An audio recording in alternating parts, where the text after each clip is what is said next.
in the interest of debate. Yes. So you buy a new house.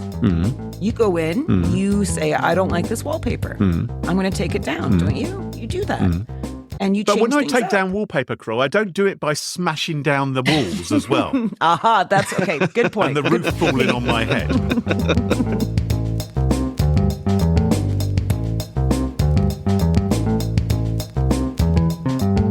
Smashing Security, episode 298, Housing Market Scams, Twitter 2FA, and the fesshole, with Carole, Theriault, and Graham Cluley. Hello, and welcome to Smashing Security, episode 298. My name's Graham Cluley. And I'm Carole Theriault. And Carole, this week we're joined by a special guest. Who have we got? We've got a co-host of sorts from the Cyberwire, Dave Bittner. Mr. D-Dog, how are you? I'm doing well. It's nice to be back. Hello, Dave. Or should I say, welcome Datacomp, perhaps? Does that ring a bell? Yes. Vaguely, it does. Half a lifetime ago. I don't know what you're talking about. So what happened was this, Carole. I was vanity searching myself on Reddit to see what scurrilous rumours I could find out about myself. When was this? Just a couple of weeks ago. Okay. And this thing comes up to me and someone goes, you should check out this post on Usenet by Graham Cluley where he promotes his CompuServe channel. And I thought, okay, so this is from the archives from 1995, December 1995. And it took me to a thread on the Usenet group altcomp.virus where I was answering somebody's question because this person had a problem with their Mac computer. It was acting bizarrely. And here's the funny thing. That person was Dave Bittner. No way. Yes, it was. Wow. And so Graham sent me the message and said, this couldn't possibly be you. And I said, yeah, actually, that was me. And what's funny is I was actually talking to someone in the past year about this. Explain what was happening on your Apple Mac, which caused you to post this message, Dave. So what was happening was every couple of minutes, if your computer was sitting idle, up on the screen would come a text string that said, welcome Datacomp, out of the blue. That was it. And so had no idea what was causing it, where it was coming from, thought maybe we had a virus on the system. So I put this up on Usenet, which is what you did back in the day. Yep. And a very helpful chap from across the pond named Graham Cluley wrote up a custom response. Well, I took a cut and paste. I took something from the FAQ. It wasn't very personal. But what it was was there was a particular third-party Mac keyboard where the people who developed it had programmed this practical joke into it. So if you left it unattended for a certain length of time, it would just output text. It would type, welcome. What a bloody thing to do with a keyboard. Right. You have to remember, like, these were the days where you bought things from a catalog. You had a mail order catalog. Right. This was really before you were buying things online. There was no Amazon yet. And so we ordered these keyboards, I suspect because they were cheaper than Apple's. But I do recall after I got this message from you, calling the catalog company and saying, hey, we need to return these keyboards. And they're like, yeah, just send them back, please. Please send them back right away. We will replace that for you. No problem. Please send them. So they knew something was up. But so I was 26 years old when this happened, Graham. So this is literally half a lifetime ago for both of us. We crossed paths. Little did we know. Yeah, I was only 11 at the time. Yeah, that's right. Yeah, Carole hadn't even been born yet. She wasn't even a gleam in her parents' eye. Maybe we should get on with the show. Perhaps. Stop geeking out about our pasts. But before we kick off, why don't we thank this week's sponsors, Bitwarden, Pentera, and Collide. It's their support that help us give you this show for free. Now, coming up on today's show, Graham, what do you got? Twit2FA, Twit2FO, Twit2... So bored with Twitter. What about you, Dave? I have Google agreeing to the largest settlement ever when it comes to privacy and location data. Ooh, and I've got a scheme to get us rich, guys. Plus, we have a featured interview with Pentera. I speak with Shakel Ahmed from Pentera on how they automate continuous cyber defense validation for their users. Super interesting stuff. Anyway, all this and much more coming up in this episode of Smashing Security.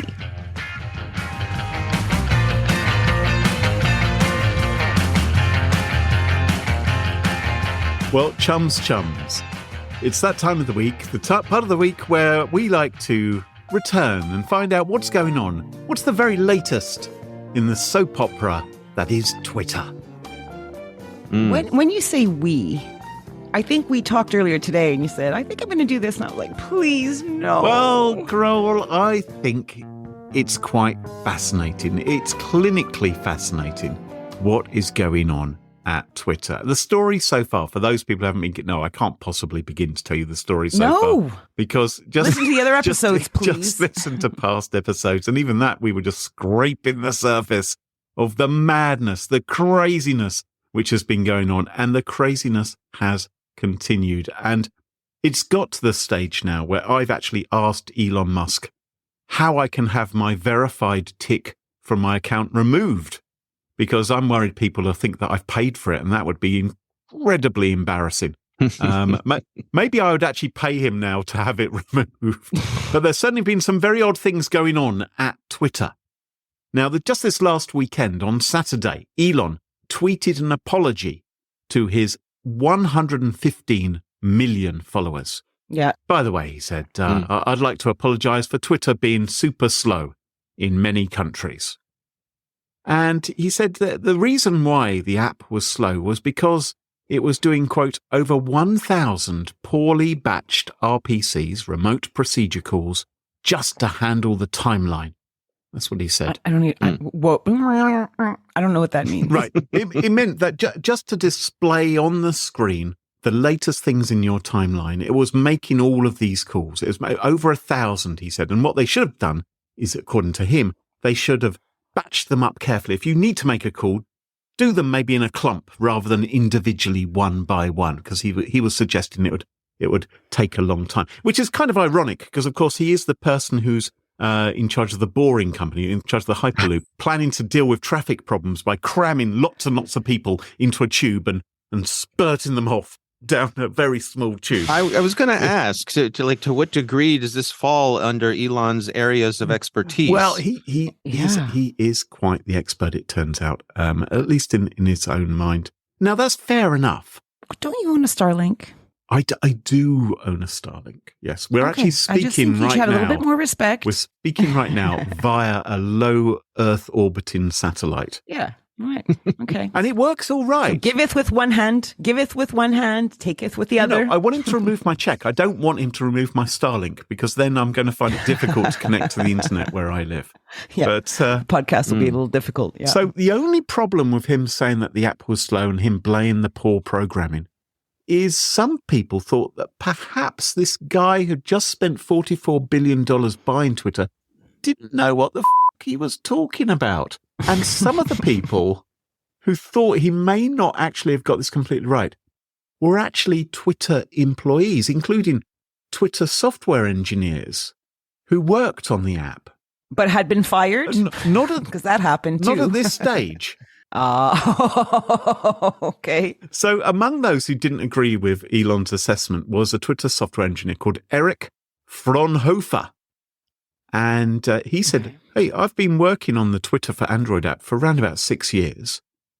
And I can tell you that you're wrong. And now this is all happening publicly on the platform that your boss actually owns, right? That Elon Musk actually owns. So he's arguing with his boss in public on the boss's brand new platform. And of course, we know it's crazy Elon. So Elon says, well, please correct me if I'm wrong. What's the right number? Mm-hmm. Elon said it's over 1,000. Frohnhoefer, the programmer, says it's 0. Our apps don't make any RPC calls. So it's a little bit awkward now in front of 115 million people. People are grabbing their popcorn thinking, oh, this is fascinating. And then Musk says, well, the Twitter Android app is super slow, he says. What have you done to fix that?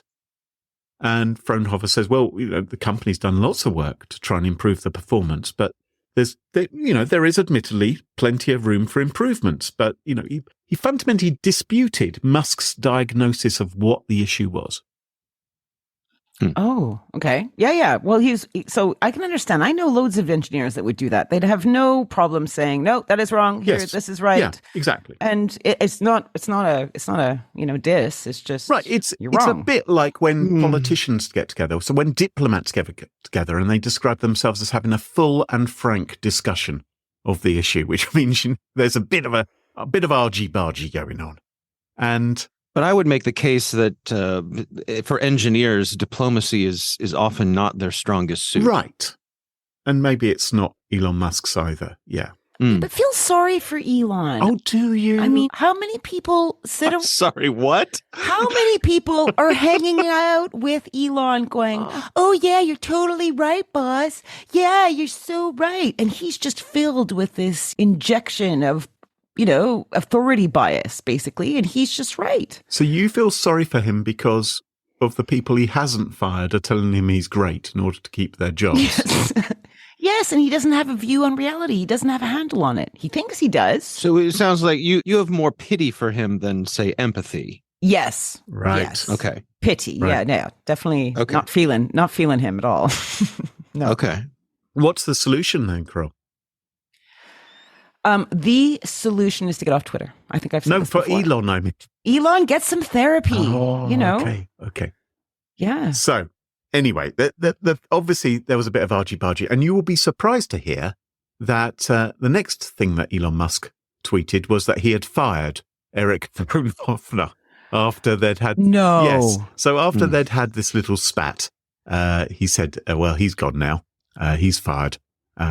And of course, that meant that Frohnhoefer wouldn't have a chance to make any of those improvements which he thought could be made.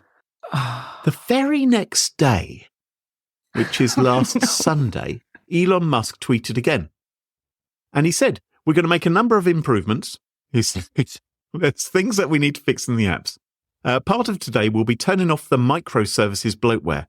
Less than 20% are actually needed for Twitter to work. So, in other words, what he was actually doing was he was kind of following up on the advice of the guy he'd just fired and making some fixes. And fixing it himself and saying, I fixed everything, guys. Don't you worry. Who knows? Maybe he'd rolled his sleeves up. I mean, you don't actually need all four chambers of your heart.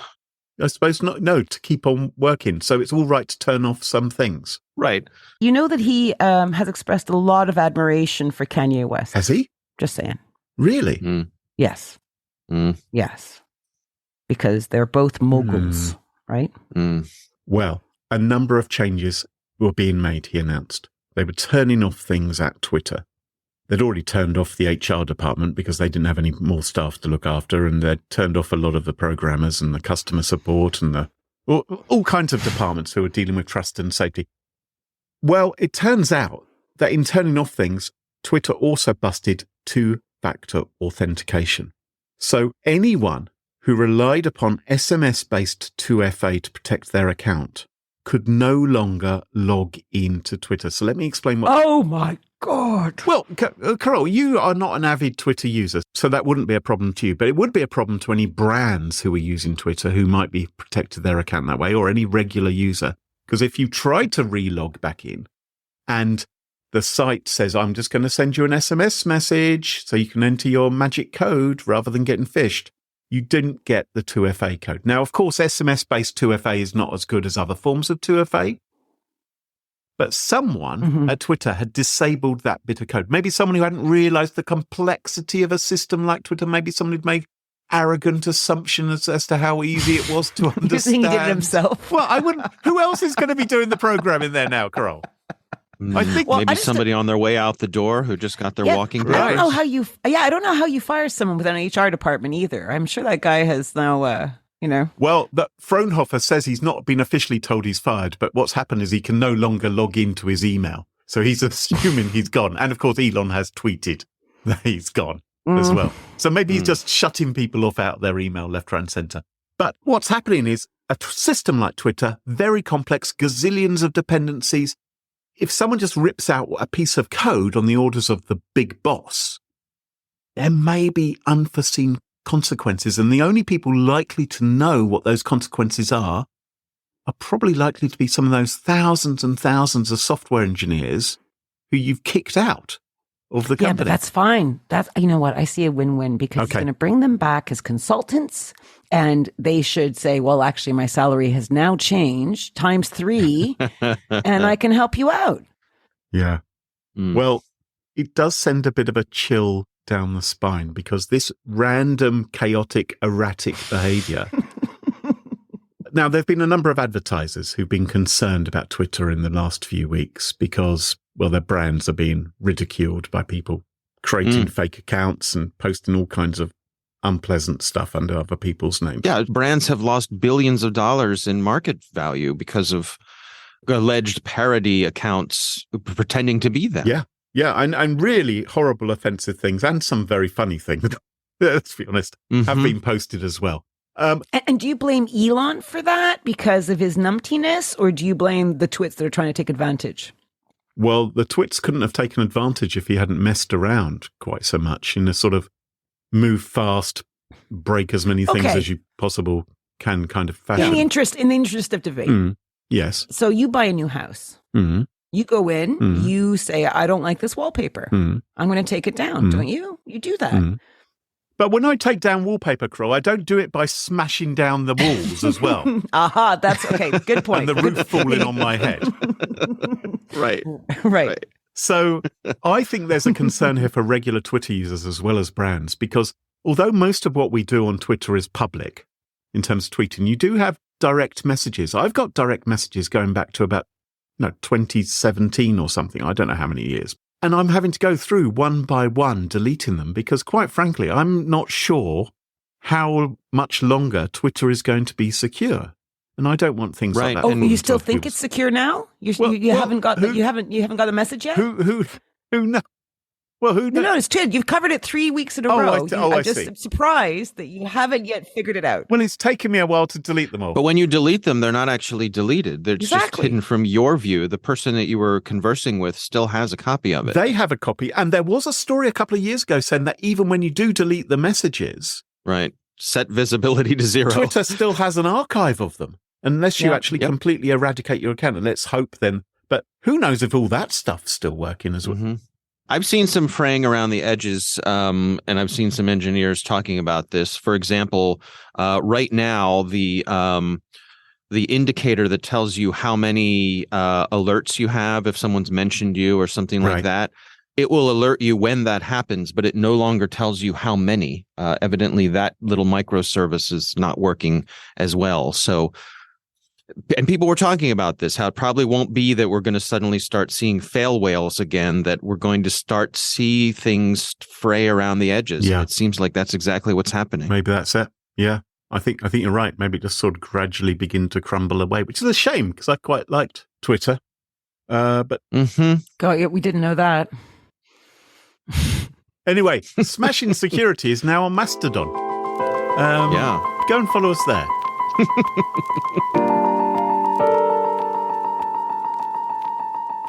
Dave, what have you got for us this week? Well, as we are recording here today, the hot news is that Google has agreed to pay nearly $400 million over deceptive location tracking practices. I'm referring to a story. This is over from The Record from our friends at Recorded Future. Jonathan Grieg wrote this. And so Google has agreed to pay $391.5 million in a settlement with 40 states over revelations that it continued to track users' locations even when told explicitly not to do so. So Google basically was, as we know, tracking people location using their apps, their various apps, their Maps app. Basically, when you were logged into Google would keep tabs on where you were, and then they would use that to send you ads, which is, of course, the business that Google is in. Well, they had evidently agreed with some of these states to no longer do that or to adjust how they would do that. And they kept on doing it, and they made it hard for people to know how they were doing it. They made it hard to find the ways to turn it off. And so the states went after them. And what's remarkable here is that you've got 40 states, and these 40 states are not politically aligned on many things. Yeah, right? interesting. But they found a common cause in going after Google for $400 million. Well, there's the incentive, isn't it? That's the prize. Who cares about the politics? Yeah. It's like, oh, we can get $400 million. I mean, I imagine those states aren't going to then deal out the $400 million to the people who live in those states, are they? What do they plan? Here's your 20p. No. Here's your 20p. And it's not really a lot of money to any individual state. For example, $15 million goes to Oregon, like 12 goes to Nebraska. Exactly. So it's not going to make a big difference to any of these states' bottom lines. But as part of the agreement, Google is going to change their wicked ways. And hang on, have we been here before? Weren't they told last time to do that? And now they've been fined $400 million, but now they're really promising to do it, are they? Well, right. Trust us this time. What's funny is in Google's response here, they say the investigation is based on outdated product policies that we changed years ago. So nothing to see here. We dealt with that a long time ago, and we're just going to give you this money because it's a nuisance and we want this to go away and that sort of thing. So to your point, to what degree do we believe that Google has really changed their ways here? I certainly am going to remain skeptical. This is not the only lawsuit that Google has faced here. They settled with Arizona back in October for $85 million. Yeah, but this is chump change for them. I'm looking here. It is. A search on Google says that Google's net worth as of May 2022 was $1,135 billion. Mm-hmm. Yeah. This article points out that they made just under $55 billion just in the third quarter of this year.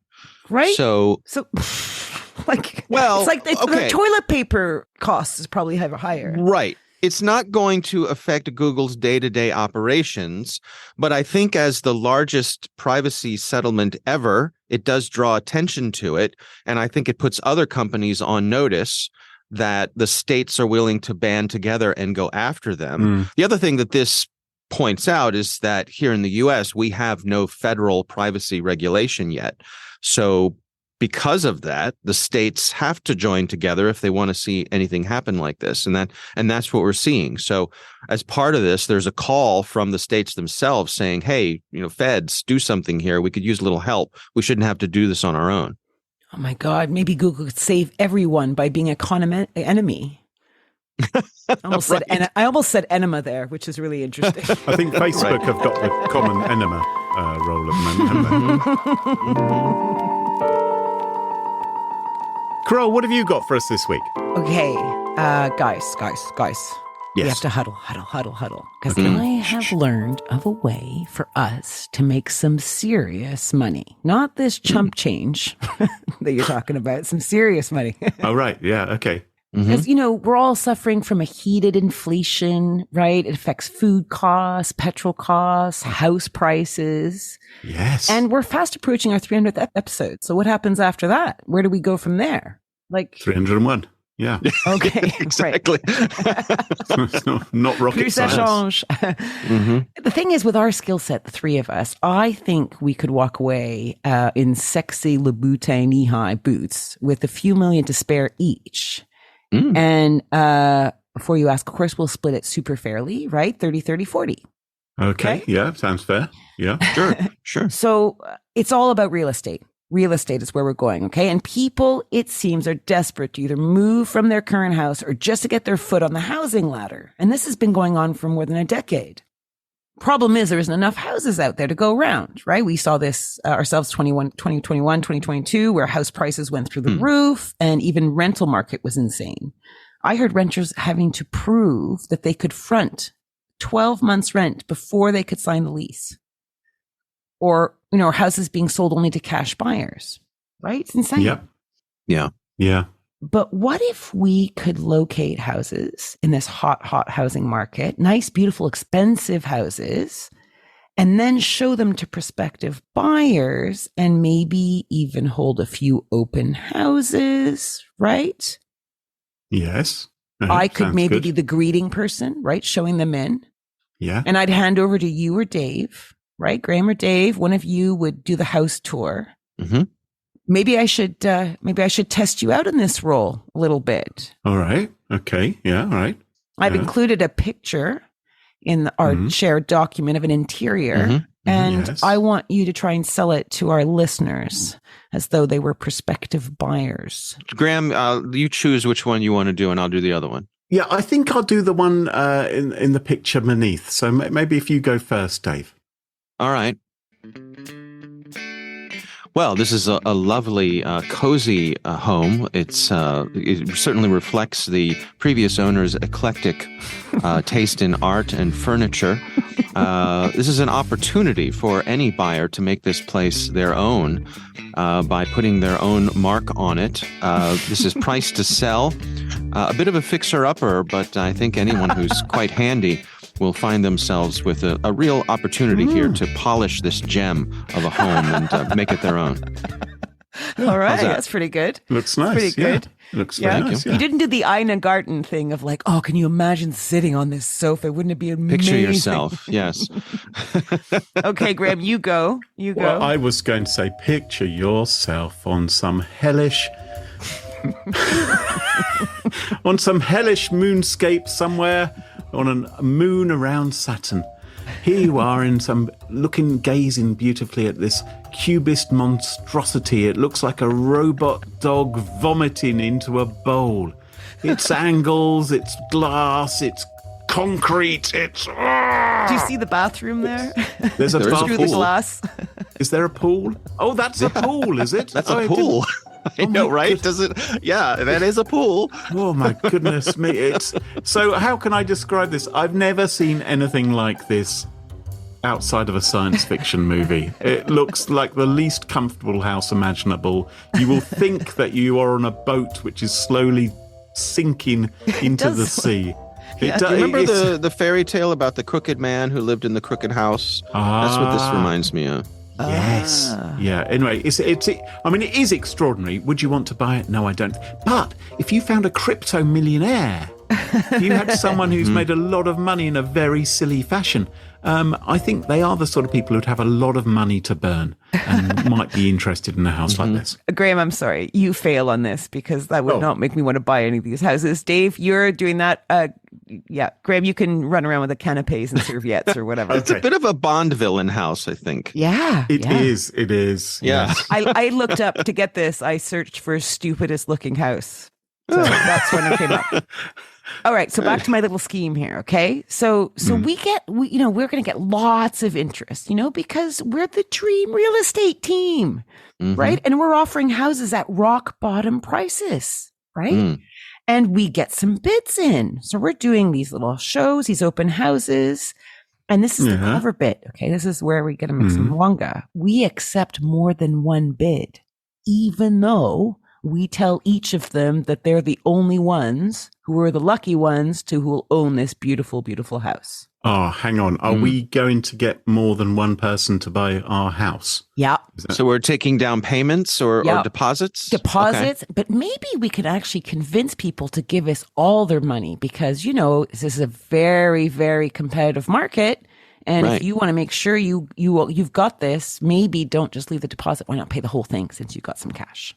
Yeah, and they are lovely canapes after all. So why wouldn't you do that? That's right. All right. And the way we would do this, of course, we would just simply list them on real estate websites and market them as short sale opportunities. Right? Because the thing is maybe these houses aren't even actually for sale. Maybe the owners have no fucking idea that you're doing this. Are these on Airbnb or something? No. They're like on real estate, like, whatever, like, I don't know, Vebro or whatever, the real estate. Yeah, Redfin or, No, but in order to do a house tour, is it the case that the scammers have rented the house for a weekend and are pretending it's theirs. Very clever, Grim. So so we're not exactly clear. So that was a bit scuffy in the news reports I saw. So I didn't see, but I was thinking they might go up and go, "Hi, we're from Architectural Digest. We love your house. Can we do it? Could we do a show here and do some? We'll have the guys and can we have the house for a few days? Or maybe we're filming a movie here, right? Mm-hmm. Filming a movie, so a movie scene, or Airbnb. Why not?" Mm. So they've totally done social engineering to get the houses from the owners so they can do these tours. We're collecting money from, you can tell that this has actually happened, right? Mm-hmm. We're following someone else to do this, but they got caught. So this is what I want to know from you. How do we get out of this? So the hiccup is the people that tried this before, Adolfo Shawniki, he's a middle-aged guy, and his sister Bianca, they tried this in South Bay, USA. Earlier this year, Adolfo pleaded guilty to a federal criminal charge for participating in this with his sister. And it involved listing homes without the owner's consent and collecting the money from multiple would-be buyers for each of the not-for-sale homes. So how much money did he manage to make? Apparently collected $12 million from 750 victims. Wow. What? 750? Yes. So the money would be apparently rolling in, and they got their employees to open up bank accounts to shove the money in, and then told their employees, take the money out and put it somewhere else. The money trail was horrific because it was just scattered everywhere, like a spray gun. Not the most clever money launderers in the world. A few weeks ago, Adolfo was sentenced to 9 years in the clink in the Central District of California. But I'm sure he's not as clever as we three. So can you see a way not to get caught in this scam? The version I've seen of this scam that I think is probably a little more common has to do with rental properties. Right. Mm-hmm. So, because in that case, you've got people who are coming in from out of town. So they're looking at a place like Craigslist, for example. Right. So I take someone's rental listing, I clone it, stick it up on Craigslist, say, look at this beautiful place here. It can be yours for the low, low price of whatever. Someone contacts me from out of town. They say, this is perfect for me. I say, terrific. Send me the first and last month's rent, and the keys will be waiting for you when you get here. Boom. Scam done. And people are willing to put the money forward before they sign anything. Doesn't matter if they sign anything. Yeah, I mean, I can send you all the fraudulent paperwork in the world. I'm all in on the crime part, so that doesn't bother me at all. Yeah. But what happens is the people come to town with their moving truck. Yeah, they knock on the front door to get the keys, and there's someone else living there. So here they are, all of their possessions in a van. Expecting to walk into this place they're going to live on. Someone else is living there and they have nowhere to stay. And someone has taken off with their several $1,000s of first and last month's rent. So So what's different in this one is because it's a purchase, they would get the deposit and then they would say, oh, there's trouble with the processing because it's a short sale. We'll get there. There's trouble.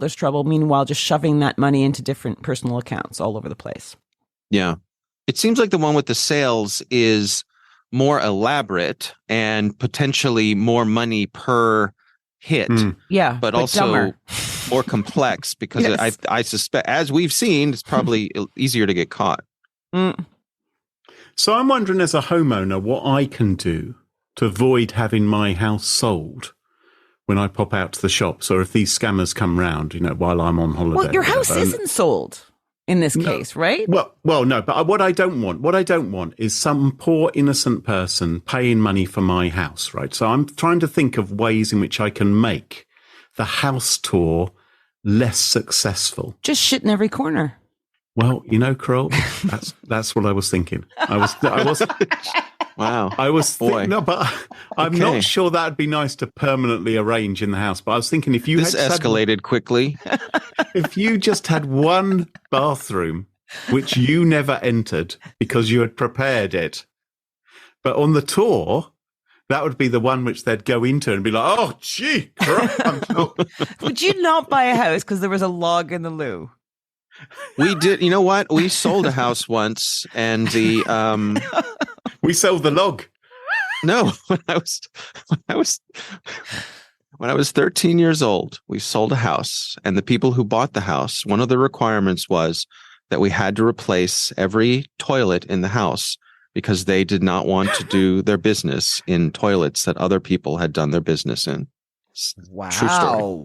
Yeah. Fair enough. So fair enough. You spend all that money. I mean, yeah. So did you really, or did you just change the seats or give them a wipe? No, they swapped them out. They swapped them out. I remember my father and my grandfather did, they were a handyman and they did it. So did you put the used ones on eBay? we left them on the front lawn as planters. Yeah.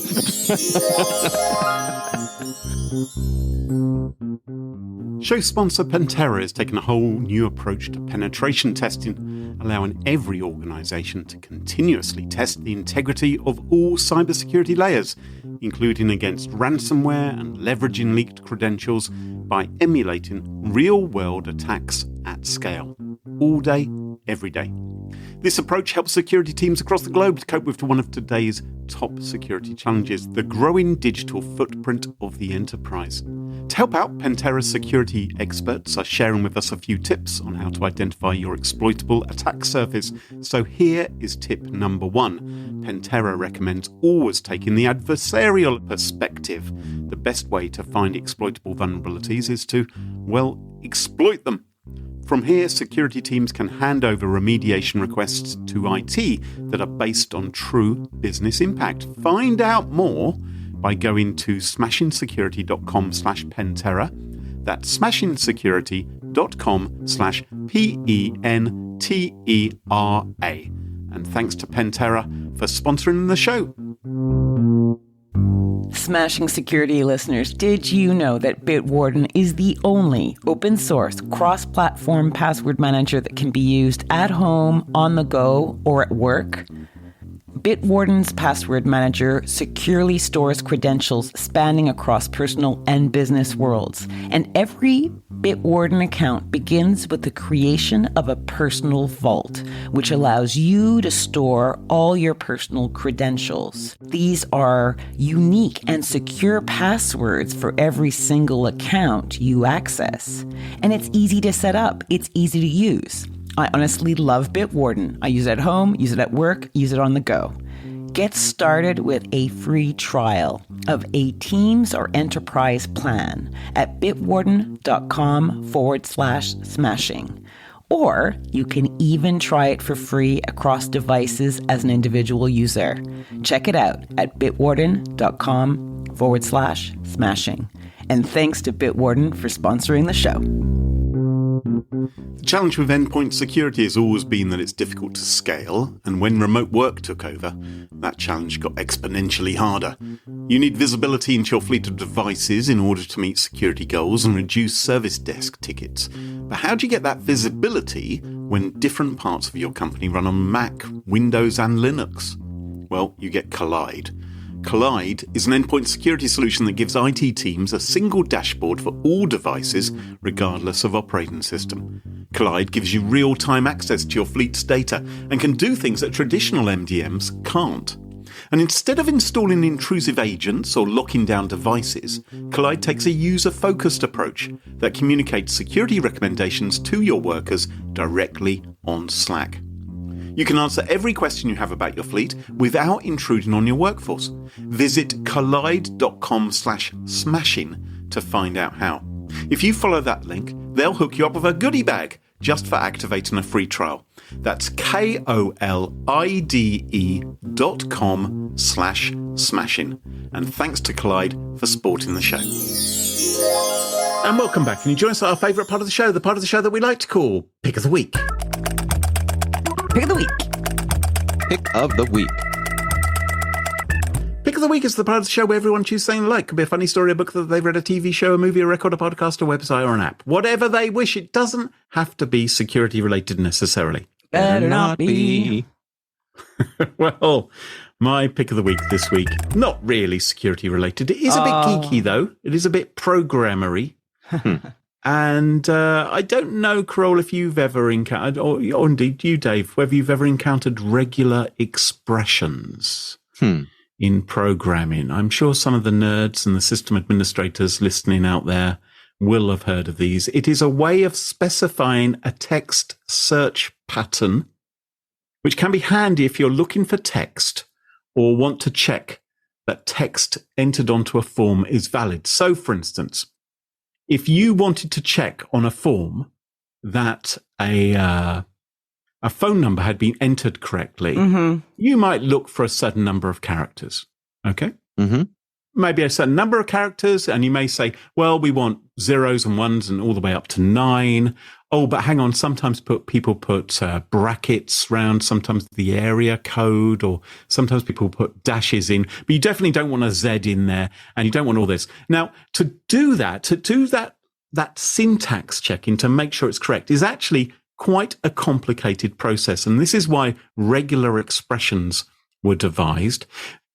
And they can do all manner of things. It's an incredibly powerful way of using a computer. So if you had a file and you wanted to find every line in the file that contains the word Elon, when it is close to the word cockwomble, but not when it includes the phrase is not a, then you would... Owner of Starlink. Right. You would write a regular expression to do this. Now, that kind of thing, I think you'll agree, isn't very easy to do inside Microsoft Word. You'd struggle with that. The paperclip can help. Maybe not. What if I was looking for the phrase welcome Datacomp? Yeah, right.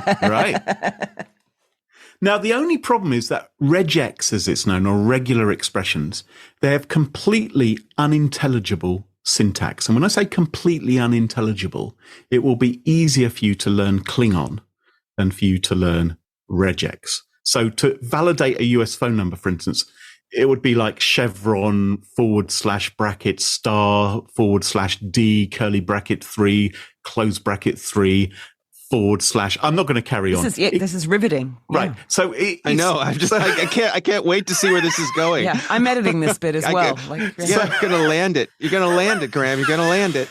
So I've spent months of my life running a website, sometimes needing a bit of regex, a bit of regular expression. And it's just a nightmare. It's a nightmare.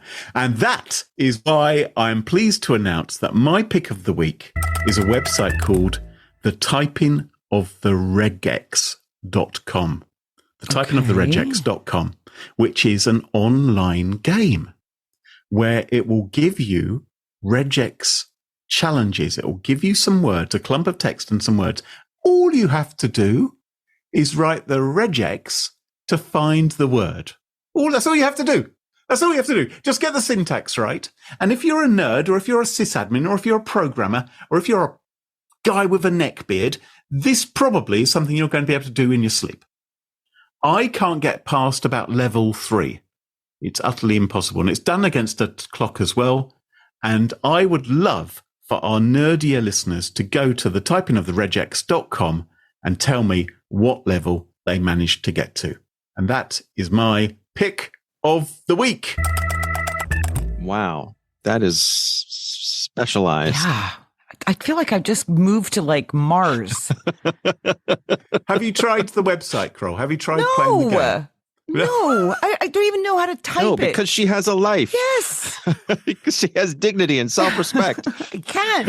I don't even know what you're talking about. I'm sure it was very interesting. It's a beautifully presented website. It's just a shame that the game is impossible.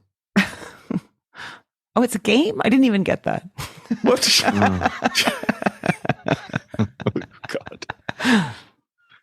There are going to be people who will go crazy for this. Trust me. Okay. Well, let's crack on. Yeah. Let's crack on. We'll trust you. Okay. Dave, what's your pick of the week? Well, my pick of the week is a Twitter account. In the waning days of Twitter, this is something that I enjoy. It is called Fesshole, FESSHOLE. Oh, yeah. And it is a place for people to confess their sins anonymously to see if the internet will absolve you. It is very British. evidently comes from your side of the pond. And you can tell by the way that the confessions, they talk about things like loos and, cars having bonnets and things like that. So you can tell it's British, but quite funny. So, and it's exactly as described. It's people who are anonymously confessing horrible things that they've done or they've been thinking about doing or things they're thinking about their loved ones. And some of them are heartbreaking. Some of them are hilarious. There's a whole gamut of things. So I thought it would be fun as a demonstration of this, how entertaining it could be.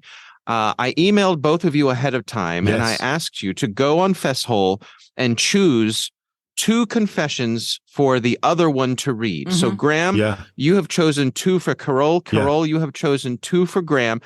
Neither of you know ahead of time what the other one is going to read. So we'll all be experiencing this live on the show as it happens.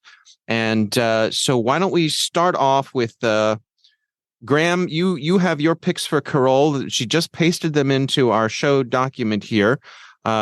Start off with the first one here. Graham, the floor is yours. Okay, well, I was going to confess that I had a very poor pick of the week, which the rest of the team were very impressed with, to do regular expressions.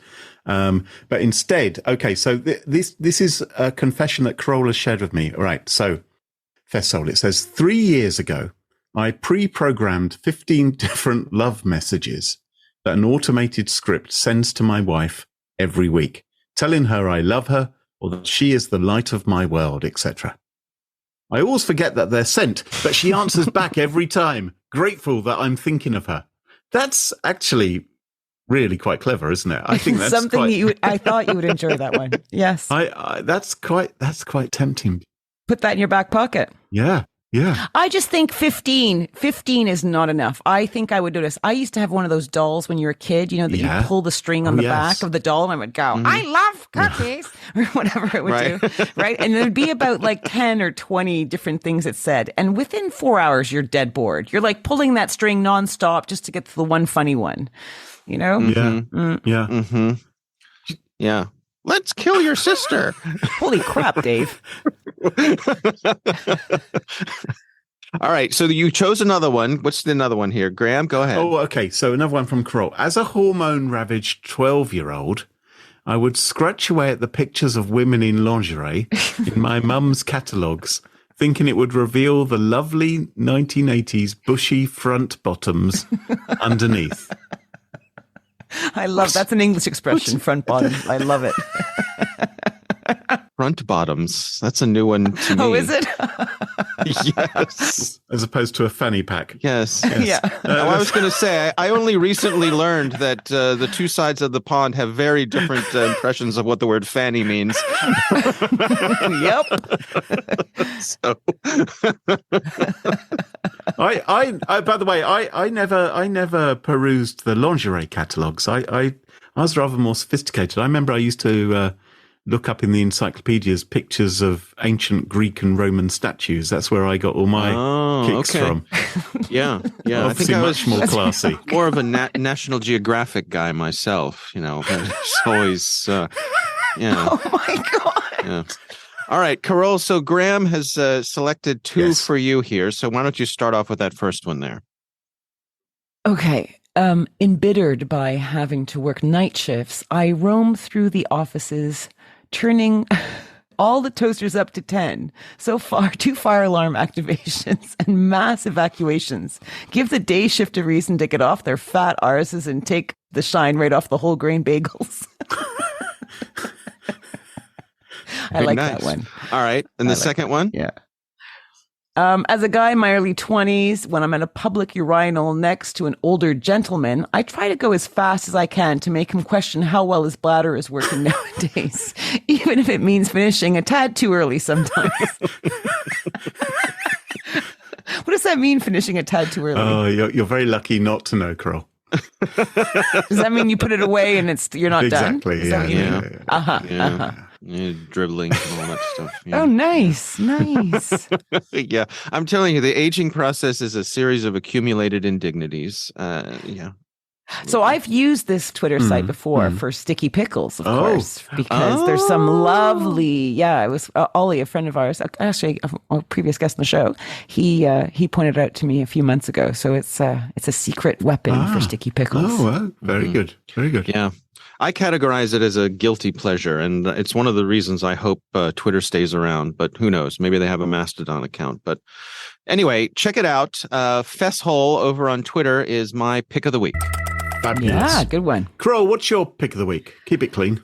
My pick of the week is a brand new podcast, and it is called If Books Could Kill. And the strapline is airport bestsellers that captured our hearts and ruined our minds. The concept is so simple. So far, they've only done 2 episodes, and the episodes are on the books Freakonomics, which we've all seen if we've been perusing an airport bookshop, or Outliers from Malcolm Gladwell. And they show through about an hour-long episode how they fall way short of the mark they're purporting to be taking.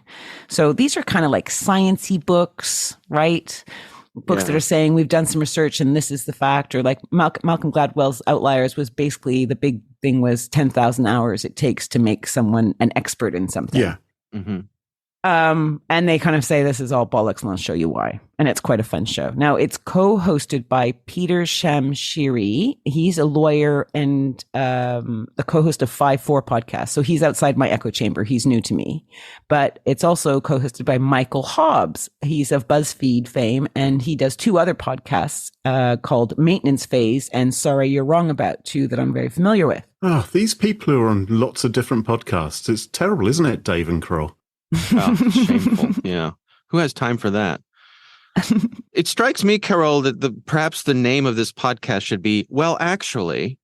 I think you'll find. I think you'll find.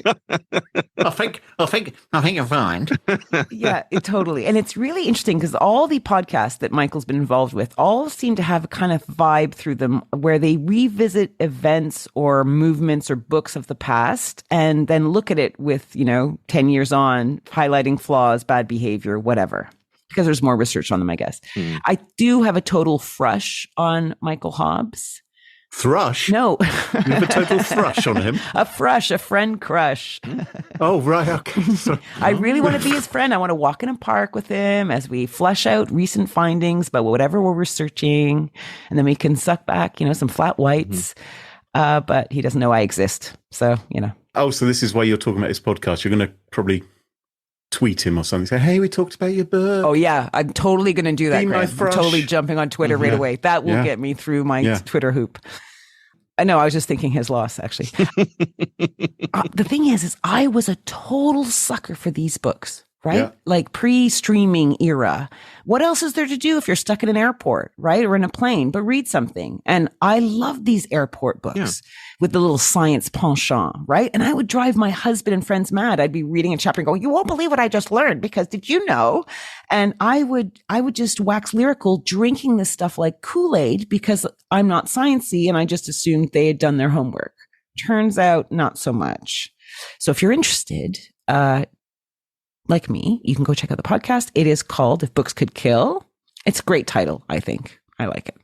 And you can find it wherever you get your podcasts. Yeah. All right. I don't know. Well, I couldn't care less if you listen to it, actually, Clue. Well, no. What I'm thinking is they're sort of standing on the sideline saying, oh, this book's rubbish. Oh, this is rubbish. It's like, who's to say someone's not going to write a book saying, well, actually, I think you'll find that your podcast is incorrect. It's very easy to urinate on Malcolm Gladwell, isn't it? From a great height. It's really easy to urinate on Elon Musk too, isn't it? Well, yeah, he does make it easy. Well, and it's not like the Freakonomics folks were acting in bad faith trying to deceive people. I think they were using the best information they had at the time to put together the things they had. I would listen to the podcast and see what you think. Yeah. I'm not saying everything's nothing. Provisional. I'm not saying nothing. Everything's provisional. Anyway, Carole, you've been chatting with the chaps from Pentera this week, haven't you? Yes, Shakel at Pentera, and he describes their whole service and why it works. Take a listen.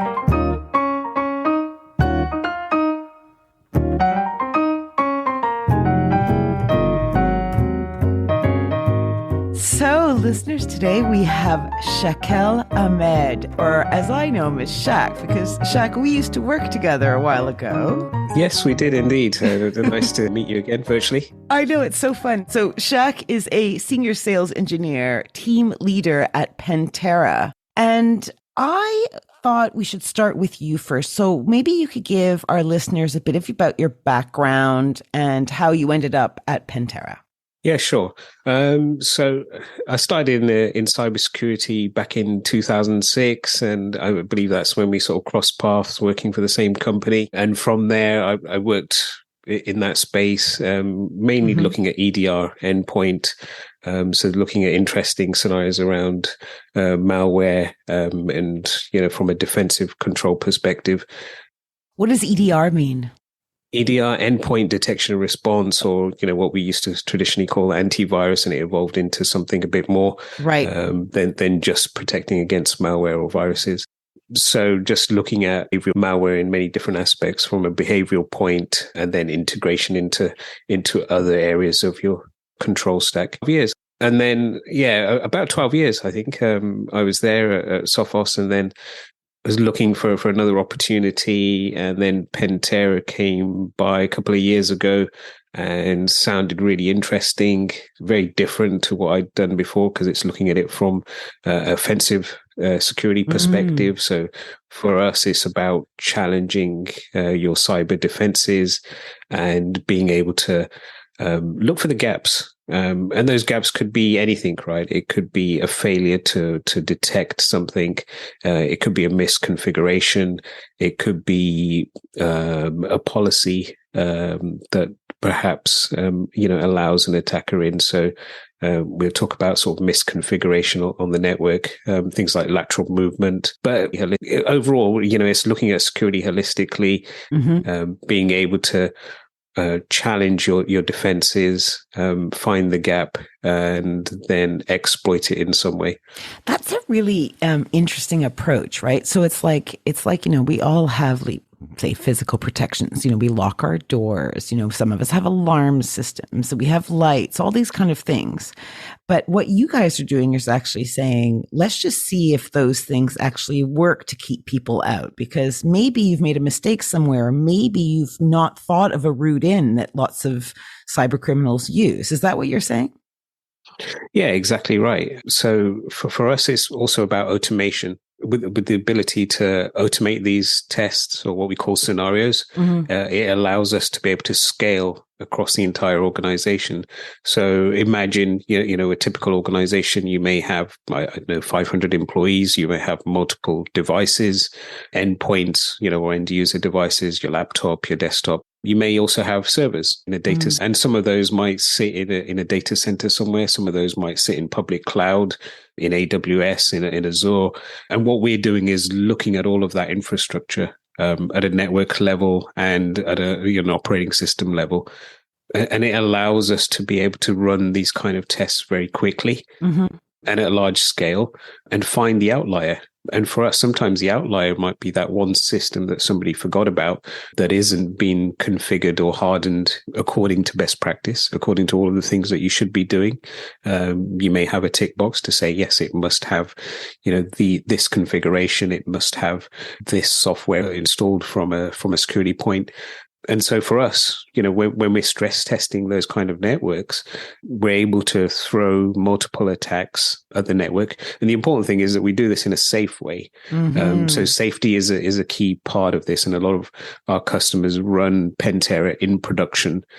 The code that we run is designed not to disrupt systems, not to disrupt end users, but at the same time, it allows us to prove a point, right? That we were able to drop some sort of payload onto a device, find something interesting. And for us, something interesting would be some sort of credentials. Those credentials could be stored in a process. So, when we get into sort of the technical aspects of an attack, any kind of attack, let's say post-exploit, so once somebody has a foothold on a machine, is, can I find some credentials that allow me to reach the crown jewels? And the crown jewels means that I might be looking at things like lateral movement. So can I now imagine, and in a typical scenario that I run in the demo environment is where we have a user called William. And we've seen his credentials floating around across the network. So we're looking at that traffic and we find a user hash. Now, as an attacker, there's a number of things that we can do, which is one is pass the hash or impersonate that user. And the other is to take those credentials and then see if we can impersonate that user, see if we can open other doors across the network. Right. That's almost like a spider. You want the biggest web you possibly can have to, munch up on all the goodies that you can you come across.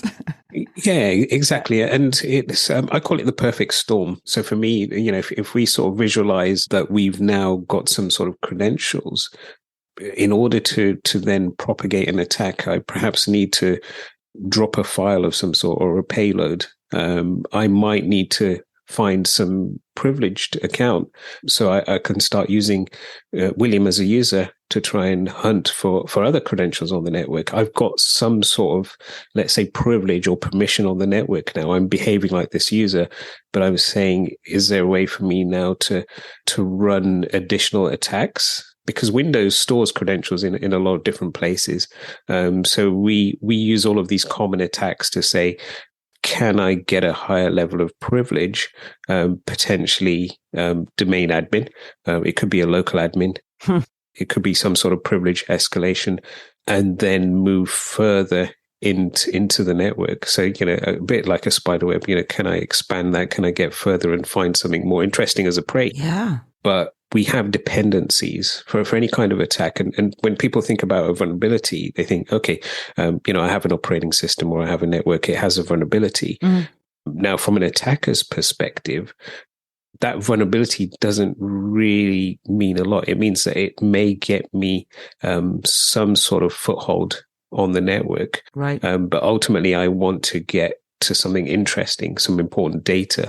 Right. And especially when we talk about the world of ransomware, it means now that can I find some data that I can start encrypting as part of a ransomware attack. So we have a particular scenario that allows us to, for example, emulate a ransomware attack. But what we can show is lateral movement from point A to point B to point C. And we don't stop, right? We continue as far as we can as an attacker and see what's the maximum damage that we can create. And again, all of this, because it's run safely, it's just proving a point that we can move around the network. Yeah. We can obtain user accounts. We can access data. And then it becomes quite scary suddenly, very quickly, especially when we run this with a lot of our customers. For them, it becomes an eye opener because traditionally, I guess from a security hygiene perspective, people think about the obvious things, which are, let's make sure there's a firewall. Let's make sure we've got good antivirus or EDR. Let's make sure that everything's updated and patched. But from an attacker perspective, even if you have all of those things in place, great. It makes it a bit harder. But there are other interesting avenues to explore from an attacker perspective that occurs at the network level, in terms of how you're detecting an attack, first of all. I love that, though. I really love that because you are effectively thinking like an attacker, it kind of gives you a different breadth of how to approach this type of scenario. And it's eye-opening, I'm sure, because there's a lot of, people out there that create very good software, but don't necessarily have that approach or that expertise of like, how is someone going to actually worm their way in? Yeah. Well, I guess what the really interesting thing here is that when we run these scenarios, how can you prove that update, that patch, or that software has been deployed to every system on your network? So for us, going back to this example of finding the outlier, as an attacker, that's what we're doing. We're finding that lapse in security. And we've done this with, customers that are running the best in breed EDR endpoint antivirus, right? You name it. But we managed to propagate a ransomware attack on one of their servers. And so when we looked at it further and we went into understand why. And it was a really simple case that somebody had forgot to deploy the software to that particular server. So it can be as simple as that, right? And that's what the attacker's looking for is, they're looking for that one mistake. Somebody forgot to deploy, or for whatever reason, it got left out. And in some instances, it can be things like the software is broken, right? How do you guarantee that the software is working across your entire estate? So this is where, the ability to continuously test and test at scale means that you get to find these kinds of misconfiguration and policy that may not have been applied. Somebody assumed it had and it hadn't. So it's about being able to mark your homework in some sense from a cybersecurity perspective. We call it purple teaming. Purple teaming really is enabling the defenders to test their own security and make sure that they've done everything that they should have, because it's humanly impossible to go and audit everything. So when we have a platform like Pentera that allows us to scale across the network and check all of these things, it becomes really powerful in validating that you've done all the right things. Totally. What I'm hearing you say is like you're really literally only as strong as your weakest link, because that weak link is so valuable to an attacker. It doesn't matter how seemingly insignificant it might seem, but they are just another platform they can leapfrog off of. Yeah, absolutely. I mean, it goes back to this idea that you need, some sort of mechanism to be able to stress test those things and find the anomalies, the problem systems. Yeah. So, Shak, before we close, why don't you tell us about your one-day challenge? Yeah, absolutely. So we have this interesting concept in the UK. We call it a one-day challenge, traditionally, as a proof of concept. And we help a lot of organizations in spending a day with them, running through these scenarios. So, we start in the morning with doing like a sort of a scenario where we'll do a baseline of scanning the network and really showcasing the capabilities of the platform in, rather than taking my word for it, to show you in your environment what it looks like, right? How we go about as an attacker finding these things, and then proving also, the safety aspect of how we do it. As we said, right, our researchers spend a lot of time in making sure that code is safe to run. It doesn't cause harm. So we have our central sort of tenet on that is do no harm. And we really help bring it to life, right? What an attack looks like. And sometimes it's really interesting in that we've done this kind of one-day challenge with customers, and we've propagated or run a ransomware attack, for example. And then their alert mechanisms, and it might be a SOC team or whoever's monitoring these things, picks up on it, a few hours later, and they say, one of the security teams got a call and said, it looks like you've had an attack of some sort, and it looks like ransomware. And for them, for the customer, where we're running these kind of scenarios, it's interesting in that, we're spending all of this time and effort in trying to monitor and detect attacks, but it sounds like the attack has happened, and then, we get notified. So this becomes a tuning aspect of your security as well, because the response is just as important, right? You want to know when 100%. Something bad is happening, but how good is that response and how quick is that response? And do we now need to tune our controls and whatever we're using to measure an attack? Does it need some sort of tuning to be able to pick the right things up during an attack? And we can obviously show each stage of that attack and from a transparency perspective, so you can then measure that against your controls and say, okay, at this stage we found some files. At the next stage we encrypted them. Then we created some sort of remote connection to a bad known server. So all of that telemetry, gets fed in, and you can use that as a way of being able to measure where the failure or the lapse in your control and response mechanisms isn't working. Yeah, so I think it would sound fascinating to try and see that and just test the systems and set up a scenario. So listeners, if you think so too, you can go to go.pentera.io/smashing. And that they'll have free demos. You can read about Pentera's approach, what some people call the most perfect continuous vulnerability scanner. So you can find out for yourself at go.pentera.io/smashing. And Ahmed, Senior Sales Engineer at Pentera, thank you so much for chatting with us. Thank you. Thanks for having me.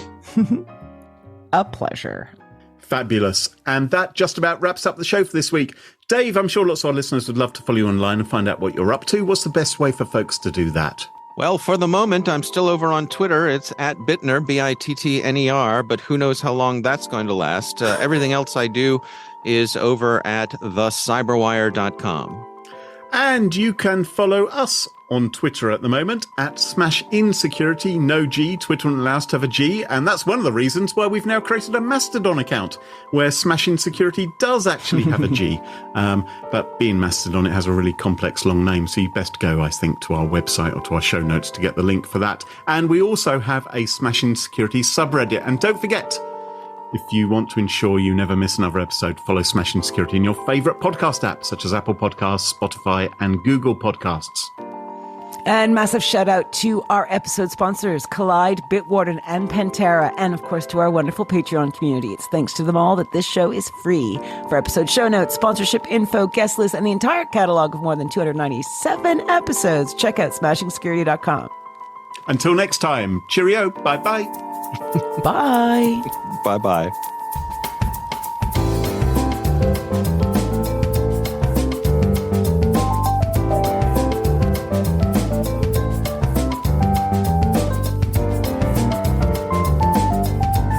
And we have a treat for you for episode 300. Not telling. Yeah, it's just been arranged, hasn't it? Yes, by me. By me? Well, okay, Carole, yes, by you. What? I don't even get it? No, you can have the credit. So let me get this straight. I come up with the idea, I sort out the idea, I schedule the idea, and I can get the credit. Okay. I haven't seen my invite yet, so I'll wait for that. Come on, 298 is pretty good. Oh, yeah. It's great.